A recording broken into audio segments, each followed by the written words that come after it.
I'm Jim Tech. You're watching Kelowna Now. I have with me Ian Burns, all the way there in Ottawa. A nice, beautiful day in Sorry, I'm a little under the weather, so I'm going to see if I can get through this. I'm going to do this, and I'm going to head home because I've got a bit of a cough there. So I'm going to do my best, though. It's like a Victorian infirmary today, isn't it? Because I've got a horrible itchy cough still as well. I think we're representative of this flu epidemic that we're suffering from in Canada. Neither sleet nor snow, no dark of night, eh? Will stop Ian and I from doing our regular show, the really big show. Even though some people would like us to stop, I think, right? We're getting some positive comments and then some news comments. I think somebody said I should be fired yesterday. So there's that. So there you go. We'll see. We'll see about that. Yeah. Justin Trudeau, they're in court. Prorogation, it's in day 2. I listened to a few people saying that day 1 they thought was favorable, that it looked like, the Trudeau's justification wasn't that well. Even the lawyer had some. When the Chief Justice asked, said, so your position is the government was functioning? And the lawyer's response was, I don't have a position. So, yeah, so I guess it'd be remains to be seen. And then they said, what are the limits for prorogation? And they said there is none. So again, not a lot of hope that something will happen out of this, but any thoughts on that? I think that's strictly true, isn't it? At least my understanding. Well, that's not actually completely correct, is it? That there are no limits. It's supposed to. The limit is supposed to be that Parliament has to sit once every 12 months, and that seems to be the only real limit when it comes to prorogation. But I mean, like we've said, this is a royal power. This is a power that has it's come down to Parliament and down, ultimately to Justin Trudeau after all these centuries from the English monarchs, from the absolute rulers of England, who, if you know your history, Magna Carta and all that, and all the lords who feuded with the king and eventually forced King John to concede certain powers. And then that's when you start to get parliamentary democracy, or the very beginnings of that. That's what Canada's system is. It comes from that era ultimately, and prorogation is the king's power. So that's why it's so kind of like it really does seem a little bit crazy, doesn't it? It's like so absolute, and it's like from another era, and that's kind of because it's Justin Trudeau exercising the power of the King of England, basically. So in that sense, as is the case with lots of things in Canada's constitution and Britain's constitution, there aren't really many limits. There's not much that can actually be done because it's royal prerogative. And then you were saying before we went on that all the premiers, and including LeBlanc, they're representing Trudeau, I guess, in Washington. Maybe give us a little update on that. Yeah, they all went down. They're all back. They're back now. I mean, but they were all there in Washington, D.C. to try and beg, or I can't imagine that they were trying to threaten. Probably more begging to be excluded from economic punishment that the Americans have in mind for Canada. And that, well, the main story that came out of that in sort of a news sense was David Eby said that they discussed how Canada will never become a state of the US. And then the person that they met with, who was a representative of the administration, then went on Twitter and said, we didn't agree that Canada wouldn't become a 51st state, just to clarify. So there's a kind of contradiction of Eby. That seems to be the main thing that's come out of this. But from my perspective, and what we just chatted about there, what I find most interesting is, for the first time ever, the most powerful people in Canada, all of them, really, except for the Prime Minister, who was in Brussels at the time, but essentially every single powerful person in Canada, all the premiers, were in Washington, D.C. And who was there to meet them? Some absolute nobody, a completely inconsequential person, like basically just like a kid, like an absolute nobody. That's who they met. I mean, that is humiliating to think that that's what happened. And not only that, but this nobody then went on Twitter and mocked the Canadian premiers. So it's kind of it's a terrible state of affairs. It's such a humiliation, I think.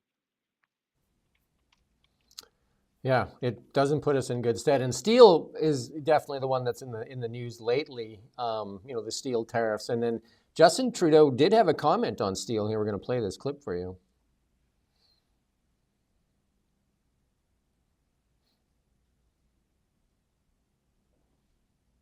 We import more steel than the Americans import. Sorry, we have a significant trade surplus. The Americans have a significant trade surplus with us on steel, which means we buy steel from them, they buy steel from us. Crystal clear? Yeah, economics not something he likes, is it really? I mean, he's said that as much. He said as much as that, I should say, over the years, and you can tell, can't you? You can He tell has said he doesn't know what a surplus is by the looks of he it. has said that he does not worry about the economy. Yeah, it isn't good, frankly, is it? But I mean, to be fair to him, let's think of a defense. I would say that my defense of our dear leader there would be he speaks an awful lot and he has to process a huge amount of information. Like every hour of every day, he has to learn and master new things. And it must, in fairness, be very difficult to constantly be on Well, camera and talk about things that you just learned about 20 minutes I, ago or something. So I think you should maybe that's the understand defense. I think you should understand one of our most important industries. So, I mean, Yeah, I would be inclined to agree, but that could be the defense, perhaps, that he's under a lot of pressure or something. Poor fella. well, I mean, his TikTok videos look pretty good there. It looks like he's having a good time in Brussels. Um, Yeah. that a Holly Doan story from Blacklocks, that Google tax that Canadian media was counting on now looks doubtful as well because there was supposed to be $100 million coming to, or $500 million coming through. And that's that Bill C-18 is wrapped up in that too, this Facebook fight that blocks us from accessing Facebook and Instagram. And then, like perhaps getting some of this money from Google. And it looks like the Americans are going to fight back on that. Trump called that yesterday an anti-American trade barrier.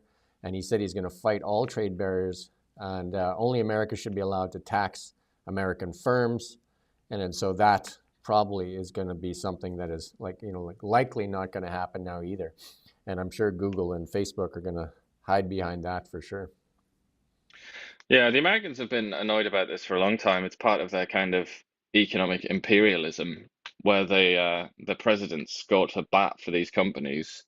They've been doing this for ages because obviously, and usually it's in the context of the European Union and also Britain actually, and sort of the American presidents acting on behalf of these tech giants who are upset about certain taxes and certain restrictions on what they do in Europe. But Canada often tends to go along with what Europe does. It either copies them or just naturally also wants to do those sorts of things. And yeah, that's what the digital services tax and all that is, and that's what also the Online News Act, you could say, is in that sort of Yeah, because it says that in that mold. Facebook, Google, and Amazon were required to register. It was based on your revenue, and I'm sure X will have to register at some point too. And so now with the White House saying that there's going to be counter tariffs to all tariffs, that looks doubtful that Canadian media will be getting that money. And Yeah.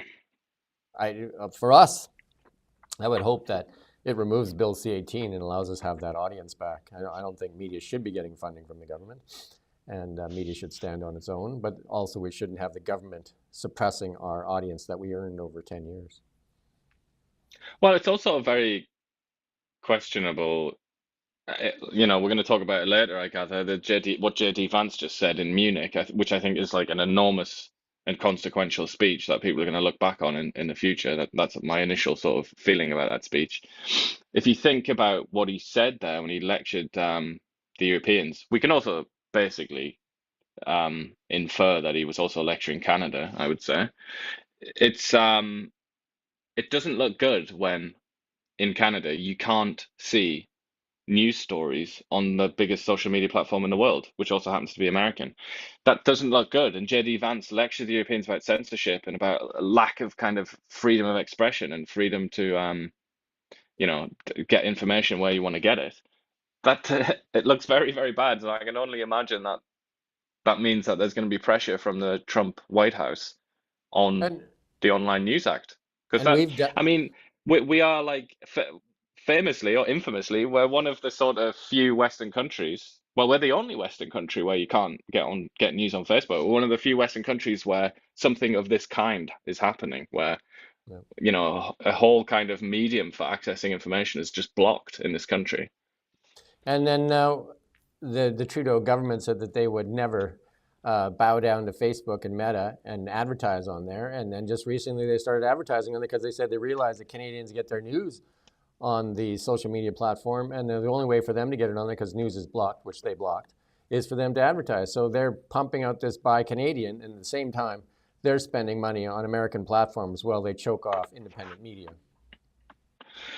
Yep, and very, very few news organizations are bothering to devote many resources to that. And I wonder why that is. Could it possibly have something to do with them being funded by the Liberal government? I don't know, but maybe it's just a coincidence. Another Holly Dolan's Blacklock story. A taxpayer-funded court challenges program subsidizes Liberal causes 96% of the time, and it says that it rarely ever financed a conservative cause. Again, I mean, as I often, when I read Blacklock stories, I mean, it's great that they do it. It's great that they actually get the receipts, so to speak. But often when I read it, it's like, I'm never surprised, I would say. It just confirms what I already assumed. And this, in a way, this is what is happening in America with the USAID, the hostility towards that organization by the Trump administration. It's hostility to taxpayer money being used to fund left-wing causes or liberal causes.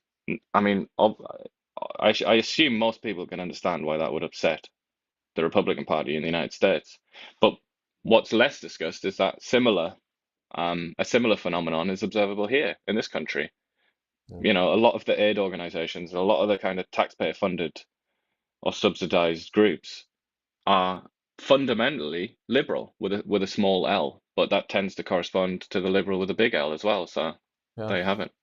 I would advise the person that says it's blocked because Meta won't pay up to go and read all the stories we've done and look what it's done to media in Canada. It's actually devastated media.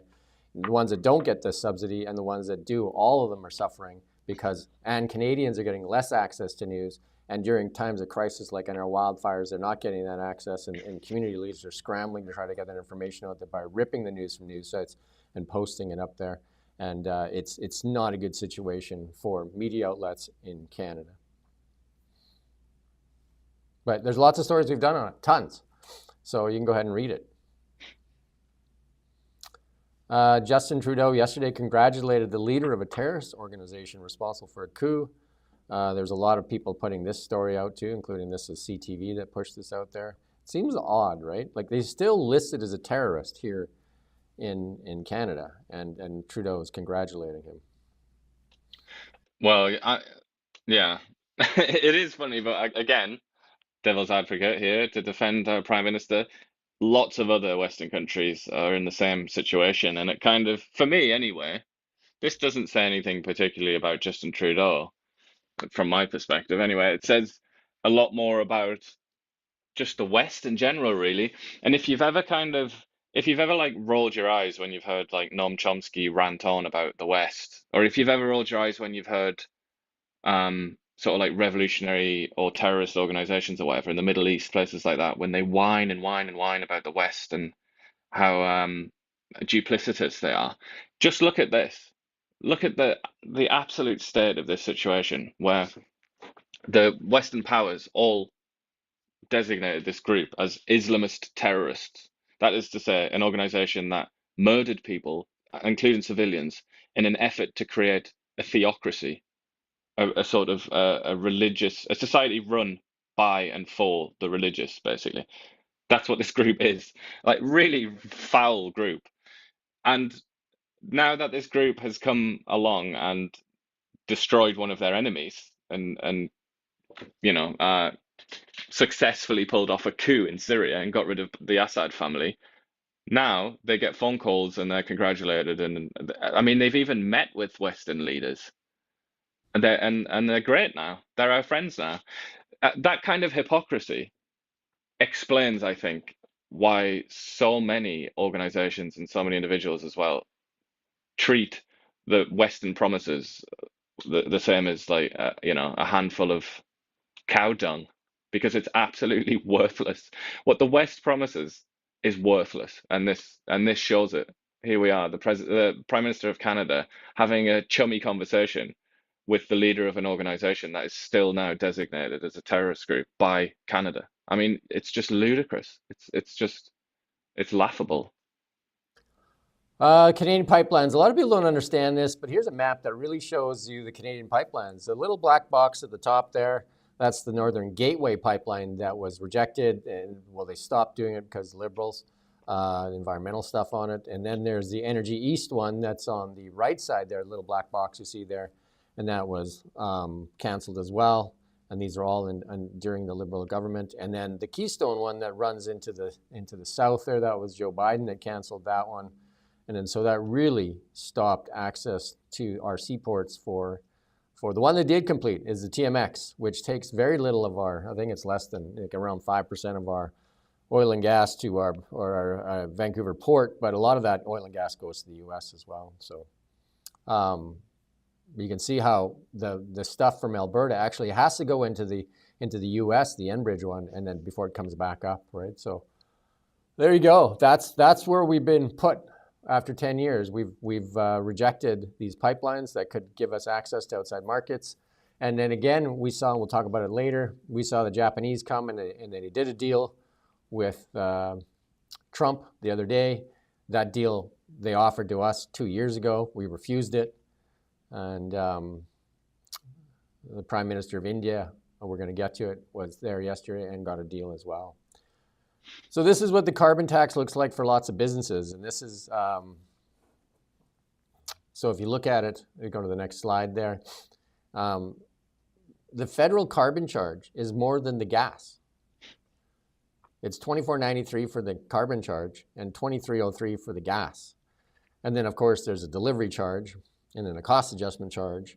So the actual gas in there, the gas in there that the person's buying is $23.03. And the total bill, $6,500 for that $2,300 of the gas. The rest of it is taxes and delivery charges and that. Yeah, I've seen a few of these receipts. Yeah, but and then they wonder, like, I mean, there's not like there's a lot of alternatives for businesses, right? To burn anything but LNG. And the same thing goes for trucks, like, and trains that, like burn diesel that go across Canada. Like, what is their alternative? What should they be doing instead? So we're punishing all Canadians with a compounding carbon tax, and this really highlights it. So there you go. Gruesome. Now we just talked about it. This is a tweet from the Prime Minister Modi of India. I watched that press conference with him and Donald Trump. They're talking about energy to education, and they're talking about buying lots of LNG and different things. And India has been a very protectionist market. They've had huge tariffs there, right, too. And so they're working on ways to even out the tariffs, I guess. But I mean, it was a respectful visit, not like we're getting treated like, like the worst cousin or something like that, the bad cousin at the party. And here's India, that's a very protectionist market. That's part of the BRIC nations to top it off, right? That we're actually going to pull out of the US dollar thing. They're part of the BRIC, Brazil, Russia, India, China, and they got like a great welcome at the White House. And bear in mind as well, India, I think a lot of people just automatically assume that India is like pro-Western and is a friend of the West. They're not really. They're pretty neutral. They look after themselves, and they always have. That's where the term third world comes from, really. It's like they were the third way during the Cold War. They didn't want to be on either side, even though they were actually quite friendly to the communists, but that's another discussion. But bear in mind that India has been funding Russia's war in Ukraine by buying the oil that the Americans came out and said nobody, and the Europeans as well, for whatever that's worth, came out and said, nobody buy any Russian oil and don't support this Russian war in Ukraine. The Indians obviously just said, shut up. Like, obviously, I'm going to buy this oil. And then they sold it on at a profit. So they bought it, sold it to other countries at a profit. So it's kind of like arbitrage based on their sort of the moral position that they'd adopted. But then they also have really like pretty lucrative contracts for weapons with the Russians. So they Yeah, actually have a reasonably close relationship with the Russians. they And do. then on top of that, bear in mind that the Indian state, the Indian government, is accused of ordering the murder of people in the United States as well as Canada, if you remember that story. So Mhm. India is not exactly like it's not going to win any best bud awards when it comes to their relationship with the US, and yet Trump is all smiles, ready to make a deal. I They mean, got. India's a very important country, particularly when it comes to the plan for containing China in this century. But still, that's funny, isn't it? I mean, you have to note that. Whereas Canada's been nothing but servile and friendly to the United States for decades now, and is treated with supreme contempt. And that's why I keep going back to Canada needs to have an election and elect a leader so we can actually have a leader show up to the United States, because I think that's what he's saying. I'll meet with a leader, but not the leader that's already resigned. So, and that's why we're getting, like, not even treated fairly. And one of the comments that probably riles up a lot of people there in Modi's speech there is that he said, he loves the MAGA movement, and then he actually says that India is going to have a MIGA movement, so make India great again. So there you go. So people get ready to lose their minds because now there's a MAGA and a MIGA.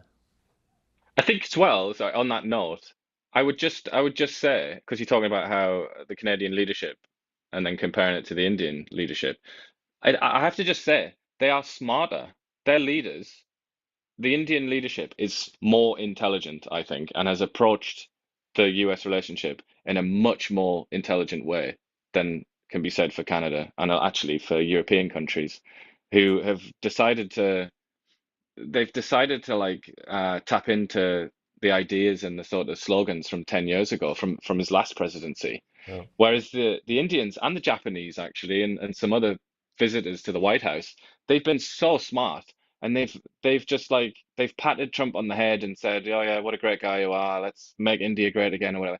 They're saying what they need to say to please Trump, which I Yep. think is which is the smarter option for a country that's like a fraction of the has a fraction of the power of the United States and wants something from America. What's the way to approach it? I would say the Indian approach is the better one. I just want to say 2 years ago, we could have had this deal too. We could have had this deal with India on oil and gas and LNG, and we could have had the Oh yeah, Japanese deal. that's another area. Yeah. The leadership's attitude to natural resources is a whole sort of series of books, isn't it, by itself? Tamara Litch, a Canadian hero to some and a villain to many others, has a tweet out there too, because today is the anniversary of the Emergencies Act. So she's displayed some images. Do you have that image there? Rommel lost it. He was scared to put it up, I guess, somewhere. Um, there you go. He's got So other plans to celebrate Valentine's Day rather there you than go. this. It is Valentine's Day. We should have said that. We love you. Yeah, And I what else love can we you. say? We And love I you. love you, Ian. There you go. We love each other. If nobody's going to Definitely. love us, we love you. And we also love abusing the Canadian Constitution to arrest people outside of Parliament. So that's also great, isn't it? A dark day in Canadian history. To some, though, still celebrate that day as like a day of justice. But, it's been said that Mark Carney was instrumental in ordering that, too, and suggesting that. And he's even said that when he was in Cologne here, and it's been stolen from us many times. The clip is all over the place about he says he will use the Emergencies Act again. So not for that, he's saying he's using it for the energy. But I don't think it's an oil and gas energy program. That's Here's a what we talked. funny precedent, that though, isn't it? Like, I mean, just think about that. What if Pierre Poilievre says that as well?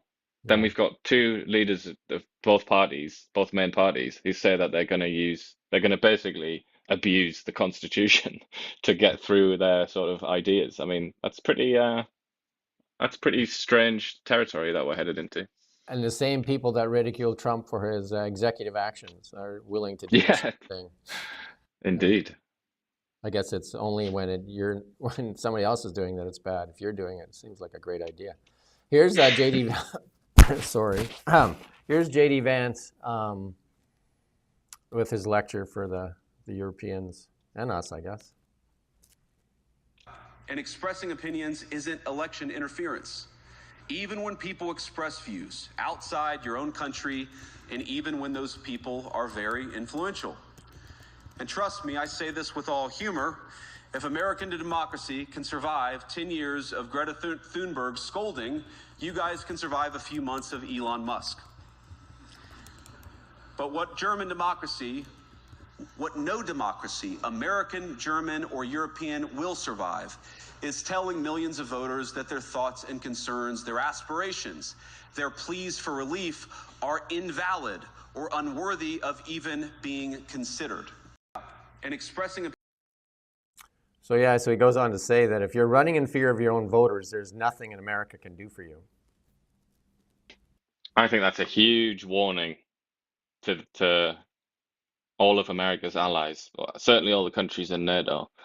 I'd say that's a massive, like, you are on watch, be careful. Because he's basically saying if European countries, and Canada as well, if they continue with the censorship regimes that have been installed under the kind of, with the watchword of misinformation, or, that they set themselves up to try and, because he mentioned that as well, he referred to that as a Soviet era term. And that's given as the justification, isn't it? We're all familiar with that. Yep. Justin has He's used basically it. saying, if you keep up this regime, you keep doing these things, America will not be there for you. We're not going to be friends with you. And I think that's huge. I think that's almost like when presidents, or when administrations in the US have certain policies like this, usually foreign policies, they get called doctrines. So there's like the Truman Doctrine, for example, and the Carter Doctrine. I almost feel like this could evolve into being the Trump Doctrine, which is if you turn away from liberal values, and by liberal values I mean in the old sense, like freedom of speech and democratic principles and so on, then America is not going to be your friend, and you're on your own, and you can you can deal with it by yourself. Because he sort of said America defends you, and you try and defend yourselves with your military and whatnot, and yet increasingly it's not evident why that's happening. What are they defending? What is America actually defending in Europe, like in terms of values? So I think that's a huge warning, and that also, that applies here. That applies to Canada. If Canada, just what we talked about, the Emergencies Act, things like that, and also the quite draconian response to COVID, and when people said things about like the lab leak theory and all the rest of it, which has since been vindicated and ended up getting into trouble. He's kind of saying, like, if you're going to do that, America isn't going to help you, And that's, to hear those words, America's not there for you. That's like a death sentence for a lot of Western countries that depend on the US. I mean, if you can go back and play the clips of Justin Trudeau, it's a sentence he uses in almost every one of his things, and it's two things: misinformation, disinformation, and climate change. Those three things are almost in every speech he makes, and he ties everything back to that misinformation, disinformation, and climate change. And that's why we're here 10 years later. That's why we're here.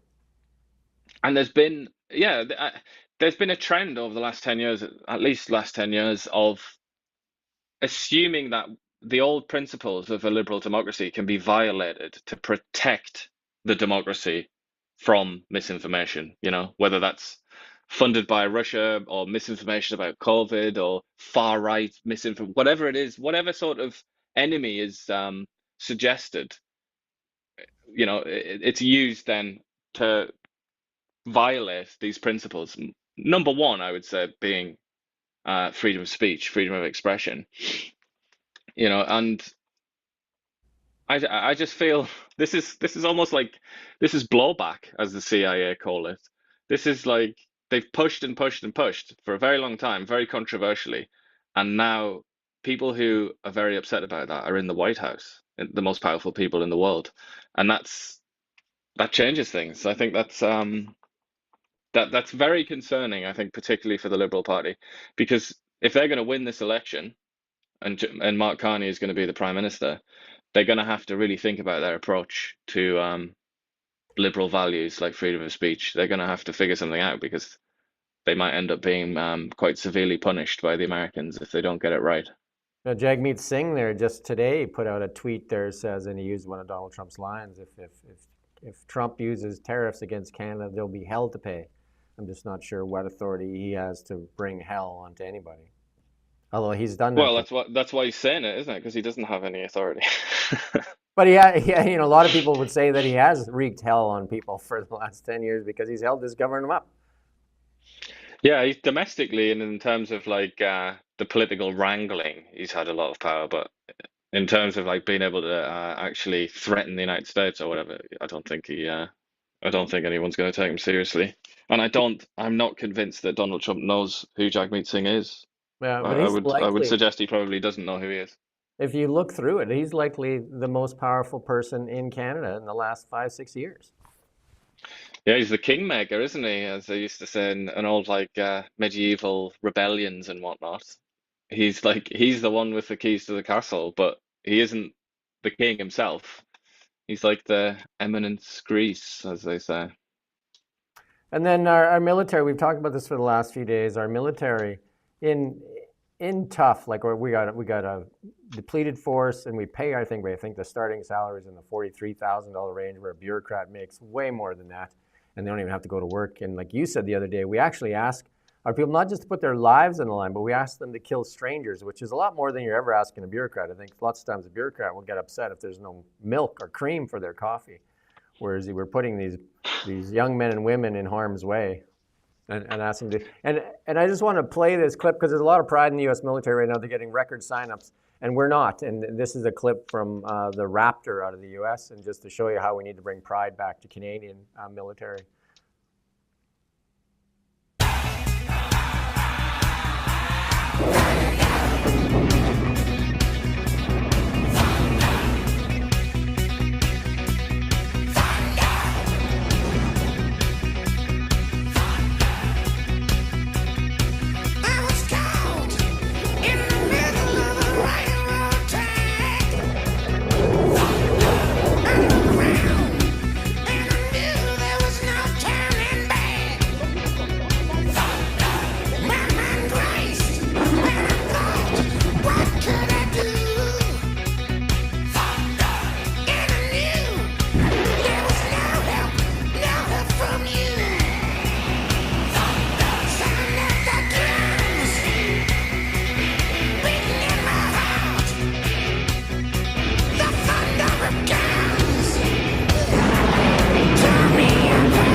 Just a reminder to everybody, we live under that umbrella.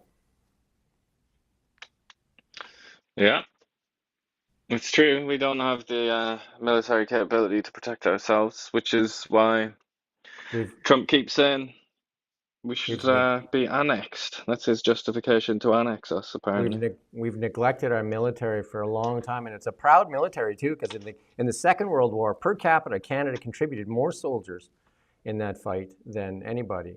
And we were in some of the worst places, storming the beaches of Normandy and different places. There's a lot of pride in the Canadian veterans, and they've been neglected, and we treat our military very poorly. Chrystia Freeland says she's going to give them 50% raise, and she's going to, look after veterans, the homeless veterans. And I remember still that town hall when Justin Trudeau should apologize for that still today when the person asked for a wheelchair, and he said they just don't have the money for that. And not a good one. Not one of his better gaffes, that, is it? Not a good look. No. But yeah, I mean, it is very important. I think Canada should this used to be the case.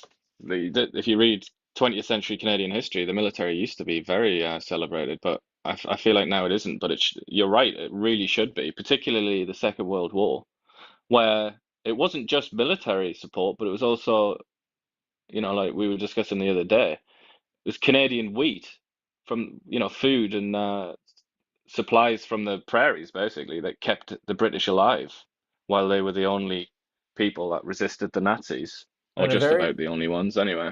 and a very little known fact for the two hydrogen bombs that were dropped in Japan to end that war, that heavy water was made in Trail, BC, at the Caminco plant. Yeah, that's another thing. That's another, for me, I think that is the most like um, despicable betrayal possibly in the history of the Western world, was when the Americans, with the assistance of the British and the Canadians, um, constructed those bombs. And then after they dropped them and the war ended, said, "You're not getting them. These aren't for you. We're not going to share this technology with you. It's our technology." I mean, a repugnant, vile betrayal. But the Americans also betrayed the British during the Second World War while the Canadians were helping. So the Canadians helped pretty selflessly, Yeah. gave We the got some lives of of the their we got some of the worst soldiers. we got some of the worst beaches to go at because we were, like the Americans and the British were making the plans, and the Canadians were used as, some of the break points in some of those beachheads. Yeah, and that was true in the First World War as well. They were referred to as the shock troops of the Empire, weren't they? As in shock troops, like the ones that go and break the lines of the enemy. They were known for that. But I mean, it's very important. Like the Canadians were vastly more generous and loyal and helpful to the cause in the Second World War than the Americans.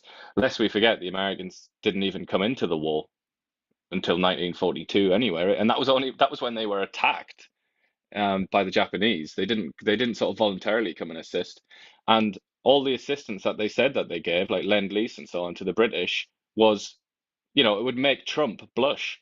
They were very, very transactional. The British had to give gold and wealth and even land to the Americans in exchange for like crap old ships and things like that.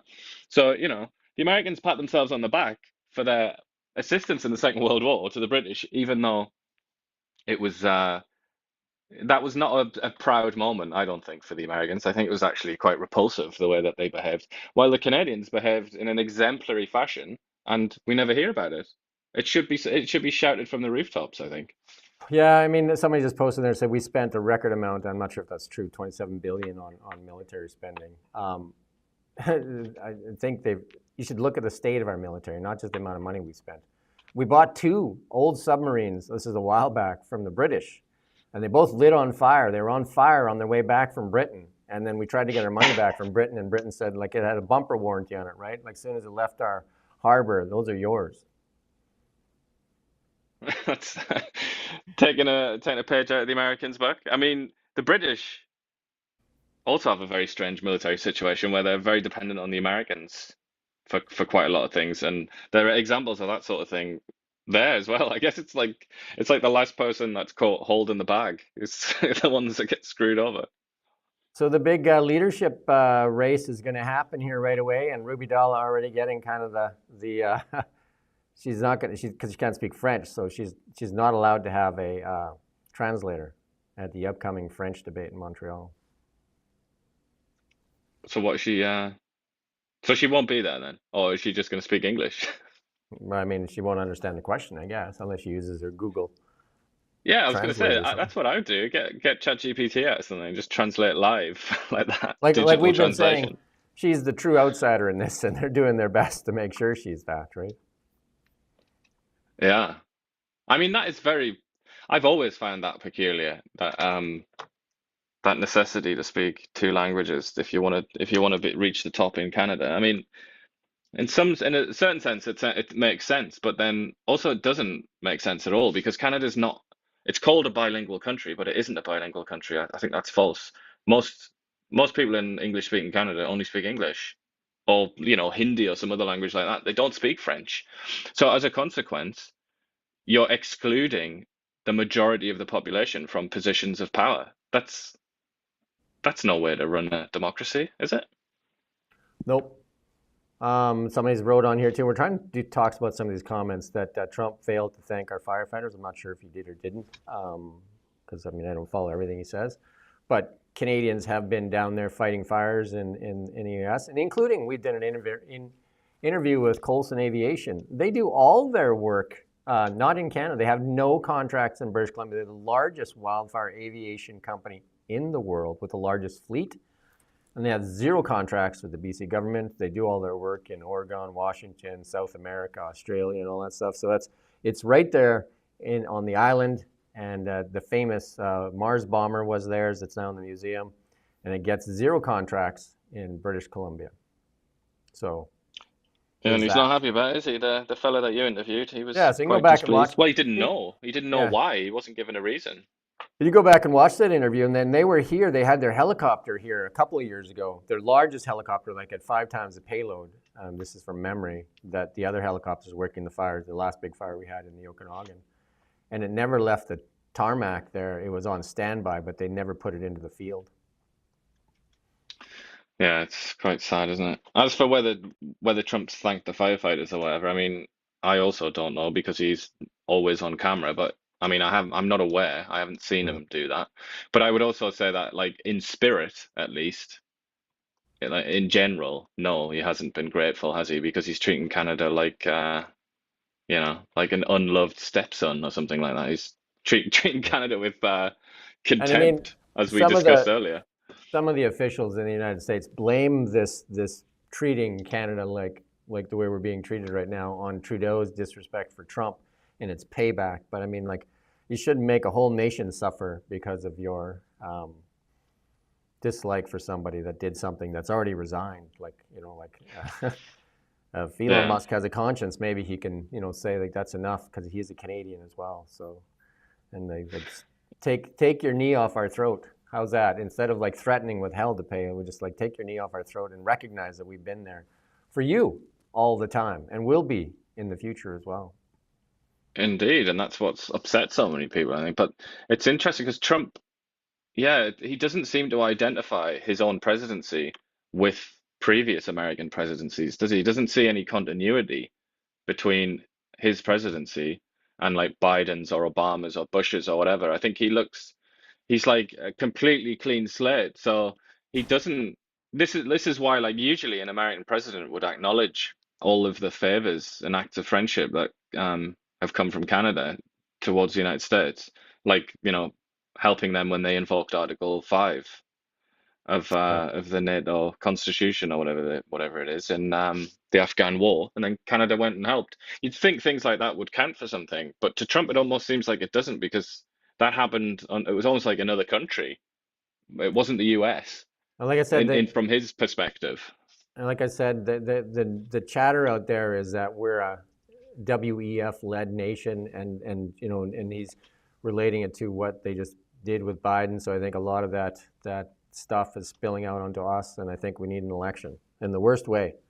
The NDP canceled that $1,000 grocery rebate. That, remember, they promised that when they were running against John Rustad and said they would get the money in British Columbians' hands faster than John Rustad would, and they were mocking John Rustad and said that his plan for housing relief and that would take too long, and that the BC NDP would have that money in your hands immediately. And then they never sat Parliament, and they still haven't gone back. I think they go back on the 19th, do they not? I believe that's right. Yeah. And there you go. I haven't thought about that date, but I think that is right. Yeah. And then so people were waiting for that $1,000 check because they figured they were going to get it on the 19th, the day it went back to legislature. And there you go, Brenda Bailey. I've interviewed her in the past too. She basically came out and front run it and said, not getting it, and blamed Trump. So they got somebody to blame for it. But maybe they should look at the BC budget and all the, our revenues are way down, and a lot of it has to do with our resources. So if anybody's interested in going and take a look at that, that might be a good idea. Our per capita in BC is down. The only growth in BC is in the public sector. Yeah, and they've said they're not going to hire anyone else now. And also, actually, EB said he's going to slim the public service down, didn't he? I've just looked now, and it's actually the 18th of February, so Tuesday next week is when the Legislative Assembly reopens. But yeah, I mean, it's just this is why people talk a lot about how crucial democracy is, and particularly faith in democracy, don't they? You hear that all the time, how crucial it is that the people believe in democracy. What do you think this does? Promising people $1,000 like a real amount, like a pretty serious amount of money, which a lot of people might have been actually depending on this year, Yeah. promising that many, many, many Some times. people already spent it And then probably. Some people already maybe, spent yeah, it. that's Put it on their credit card very, already. that's possible, yeah, even likely, I'd say in some cases. But imagine making that. That was like one of their headline policies going into this election. Yeah. Made this promise and then just stop talking about it. That's what happened first. They were asked Yeah. questions and just kept mumbling, like they And that was wouldn't before answer. They was Trump. like, "Oh, well, we're looking at that, we're looking at that," and then just cancel it and And that blame was the president of the United States. I mean, it's like that's not going to encourage people to believe in yeah. democracy, is it? Because that nonsense was prior to Trump, right? So they can't now. They just have a convenient scapegoat for it, right? As opposed to, they were like dragging their feet on it, and then all of a sudden they found an excuse, and this is it. And again, they bought an election, and then they turned their back on the people again. How many times do you need to learn the same lesson? Yeah, but also how many times does the political class in democratic countries have to learn this lesson? That you can't just keep doing this. You can't keep betraying voters and then expect them to have respect for democracy and to look at democracy as this kind of like sacrosanct, holy thing. That's not going to happen. If it, I don't know how many more times the like democratic countries and populations in democratic countries can swallow a betrayal like this, How many more acts of betrayal can they be expected to swallow? And then still, like, when the time comes, get out there and wave the flag for democracy and how brilliant it is. I just think it's so irresponsible. Yeah. We have some good stuff coming at the end here, so I advise people to kind of hang in there. And somebody said that they had their 3 children took French immersion. My daughter was in French immersion as well. So a lot of people take advantage of French immersion. Um, It's still this, not anywhere near widespread enough to call Canada like properly bilingual, though, I would say. um, and then this story out of Kelowna, we did it. Steve McDonald did it. Why BC tech workers are facing a grim job market. I took that photo, by the way. Look at that, eh? There you go. Very nice Um, sunset. yeah. Is it a It's been sunset actually, or is that a yeah, sunrise? it's been enhanced for sure, but enhanced sunset. There you go. I took that a long time ago. But it's tougher and tougher for tech workers now, right? Ever since 2022, with the high raise in interest rates, it's tougher and tougher for people to find jobs, and then there's a global competition now for jobs, especially for tech people in that too. So instead of like going into the office, a lot of these people are working remotely, so they can hire people. I think Mark Zuckerberg said that. He said you can work from home, but now recognize that you compete on the world market. Brutal. But I Jamie mean, Dimon. it's not just the world market. It's not just people in like India and the Philippines that they're competing with. They're also now competing with AI, aren't they? Which is possibly even scarier.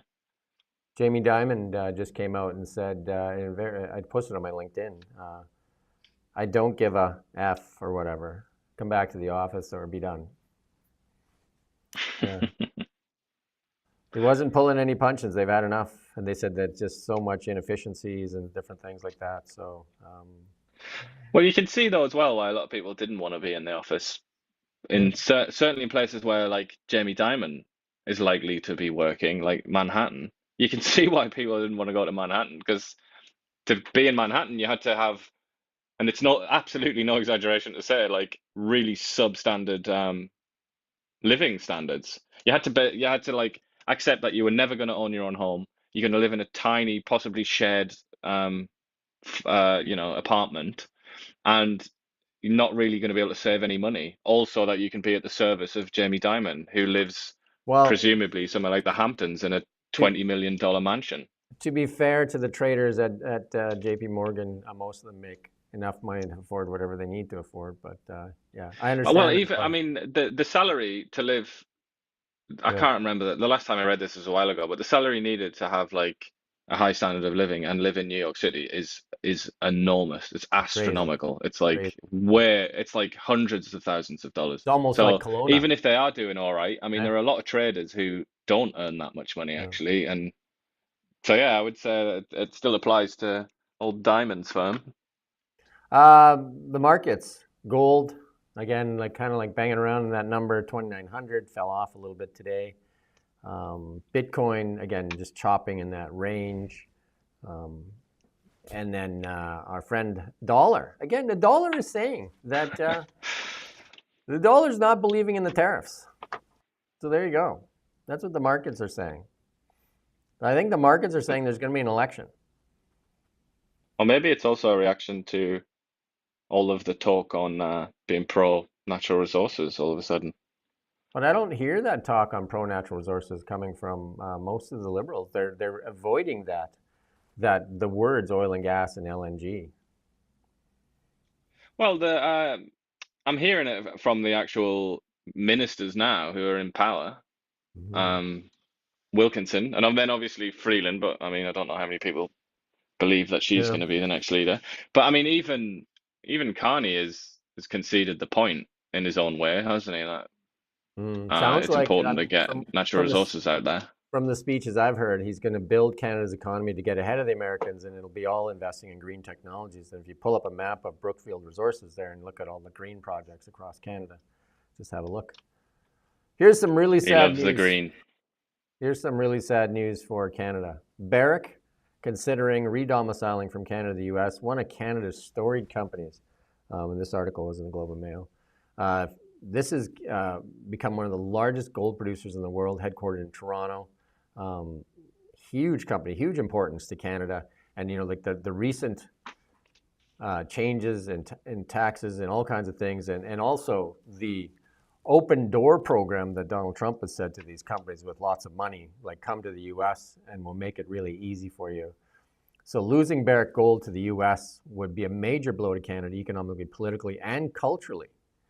It will result in job losses, tax revenue, and shift in control over our own natural resources, because Barrick owns a lot of mines. And although a lot of them happen to be in other countries too, again, because of our current environment, hard to get mines in Canada. It's Barrick, an amazing company and an amazing, great Canadian company, and another one that says, you know, like that it's not that good to invest in Canada. And we've seen that. We talked about it, I think, about 6 months ago. Canfor, again, a great British Columbian company that closed its mill in Bear Lake, cut its planned expansion in Houston, and cut shifts in Prince George, and said that BC is not a viable place to do business. Well, there are consequences to how you arrange your tax system and how your planning system and all the rest of it. It's not all just like utopianism, and it's like, yes, we should do this, and we should make sure that we save this particular finch that lives in this valley or something. It's like it's not all as easy as it's presented to be. No. There's Presented people. as being, is it? Like there are real consequences, and the main one is you lose out on money, really, don't you? You lose out on business. There's people there that'll say what we're saying right now, the both of us, is dangerous to Canada, because we shouldn't be talking down Canada. Also, we should just continue down this path of like economic disaster, just because, you know, you feel like the liberals are telling you that, like they've done in the past, that you weren't supposed to criticize Tiff Macklin for his disastrous interest rate policies. That basically is, you know, like raising interest rates when he told Canadians that to rest assured and go ahead and invest, and then raise interest rates 19 times. And you weren't allowed to criticize him for that. Just ridiculous. Well, how do we get better? Mark Carney is accused of similar, isn't he, with his nickname that was given to him by a Labour MP in Britain of being an unreliable boyfriend, because he didn't provide enough kind of a steer to businesses and the government, actually, about his decisions when it came to interest rate rises. And here's our Valentine's to you, and it's delivered by Optimus. Like the new AI world, Optimus will be bringing you a bouquet of flowers with love. Basically saying he's going to replace you, and here's some flowers. Have a good day. That's a joke, but yeah, there you go. There's Optimus with flowers. Who doesn't want flowers? I can't imagine robots have much use for flowers, to be honest. Well, he's going to gift them to you. Just selfless. In our EV news, Kelowna battery pack assembler lays off 40% of its workforce amid American uncertainty. And then we've done a lot of stories on this through Hexagon. Purus in Kelowna here. They're a trucking outfit that builds electric trucks and batteries and stuff like that. So they're saying it sounded like the Daimler trucks in North that this contract was already kind of like leaving. So I'm not sure if they just used this to pull the pin or just said that there was no chance of recovery. But this seems like an early reaction, and then maybe it was just a way to blame something. But a big cut on their workforce. Yeah, and I mean, Kelowna on that, I can't remember who did it, but Kelowna was, oh, it was the Chamber of Commerce, wasn't it? Canadian Chamber of Commerce ranked Kelowna as one of the sort of least affected by the tariff situation, but maybe still having a negative effect. And then, whoops, I don't know what happened there. Battery prices dropping. I got to find myself here. Battery prices, that's the price of batteries. That's why EVs are getting cheaper and cheaper. In China, they're $94 a kilowatt, and that's in the Europe and the US, that's still 31 to 48% more expensive still in Europe. And then so as those prices come down, look at that price decline on batteries, which is one of the most expensive things in EVs, right? So that's a huge decline. I mean, is that just for EVs or is that also for solar reserve power? Yeah, no, it's for battery packs. Yeah, for batteries in general, right? Lithium-ion battery prices. Yeah, so because that's quite positive for solar farms and whatnot, isn't it? Solar farms, battery packs, mega packs, all those things, right? So there's places in Hawaii, I think that one of the small islands is actually all on solar now and mega packs, like on storage, right? So, and we got a bunch of memes for you today here. We got the first one here. Rommel. There you go. There's your first meme. Make what you want. There's a different Donald, that wasn't it? He looks a lot different. Actually, so does Trudeau. Yeah. He looks a bit more youthful. Yeah. And then this is Jagmeet Singh like going on his attacks, and he said he was going to hell to pay for Trump, but this one is he's targeting Elon Musk and said that he's going to cut off the supply of critical minerals for Teslas, slap 100% tariff on Teslas, and give Canadians a $10,000 rebate for Canadian EVs. I mean, he has no power to do any of this stuff, but other than he's really good at virtue signaling. Like he's been really good at that, right? Well, is it virtue? Is that virtuous? Would you say? I don't know. I guess he's our Canadian AOC. Yeah, I guess so. Something like that. I mean, he's obviously appeals to about 15% of the 15% of the electorate, let's say, roughly. So there's obviously a market for that kind of thing, isn't there? But I don't know. I mean, it doesn't seem to worry the Americans very much, does it? Now, we just have a few memes that were stacked in here. I don't know, like we can do them here, but we'll just go through them quickly. Chrystia Freeland put out a tweet there. She put up a picture of Pierre that looks like I think she might have edited that photo, but Pierre looks a little old in that photo there. I think it's I think that was like a long shot on Pierre, and ISO is up really high probably, and it's like a bit blurry, but obviously it does look like a very tired 1920s silent film star. And there's our friend Ruby. She's got the meme she's the memer. She's gonna take over the United States. It's gonna join Canada as the 11th province or 4th territory. I think we could give them more than territory status for sure, right? Like provincial status at a minimum.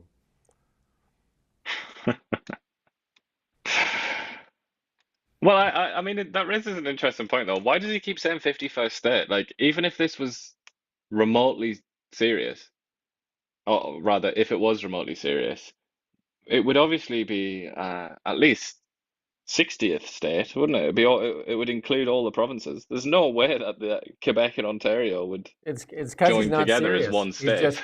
Exactly. He's messing with us, and it's driving some people absolutely bananas.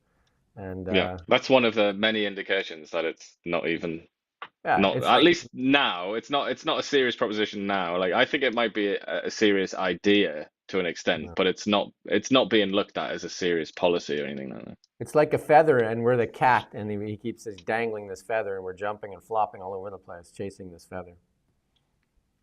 Yeah. And then we had to show this when the Liberal Party put up a Valentine's for you. There you go. Roses are red, violets are blue. It seems disingenuous to put up a love message at the same time talking about cutting people. Seems disingenuous, no? That's got to be the worst Valentine's card ever. No? That one's Valentine's was supposed to be about love. I don't see a lot of love in that, right? Do you? well, they're saying that the Liberals love you. They're the only ones that care about you, apparently. Yeah, but if you read the first message, not so much, right? So not That's Pierre. so That's much. nasty Pierre. They're trying to fix his tie. It's funny how as well they select the images of him when he's wearing his glasses, because he obviously had a makeover, didn't he? Where he decided to wear contacts and change his hair and everything to try and look cooler, I suppose. But the Liberals keep going back to the days of his glasses, which is very very anti-glasses of the Liberals, I think. There you go. We made it through, cold and all. So didn't break down coughing throughout the show. So that's it for the week. Again, you can follow us on Kelowna Now. We have a newsletter that goes out 365 days a year before 7 o'clock, ends up in your inbox. And Ian and I do this show every morning around 8 to 9 o'clock. We start. It's around an hour-long show. And sometimes we go longer because we just love to chat about what's going on in the world, right? So you're not going to get this story load on Kelowna Now. This is more about like the 5 things, kind of an expansion of 5 things. We talk about more things that are going on around the world and in provincially and nationally and stuff like that, as opposed to the local stuff. There is some local stories in here, but if you're looking for the local stuff, head to KelownaNow.com and all the local stuff's right there. Any final thoughts there, Ian? Do I have any final thoughts? I mean, I would say it's the usual final thought, which is continue to observe the unpredictable White House and all the mad things that come out of there. How about this? And let's hope that we get another reprieve, at least another month-long reprieve. How about this for a final thought? We love you, the readers, and we love the Americans, and we hope that you find it in your heart to stop toying with us and treat us with the respect that you at least treated India with. And that would be a good start, that we start with respectful negotiations as opposed to taunting us and getting all this negativity out there and basically throwing our economy into turmoil and stressing out a lot of people. Love is in the air. Happy Valentine's Day. And we do thank you for watching Kelowna Now. We don't just report the news. We live here too. We're your neighbors, bringing you stories that matter to all of us. No government funding, no outside influence. Kelowna Now, local, independent. News you can trust.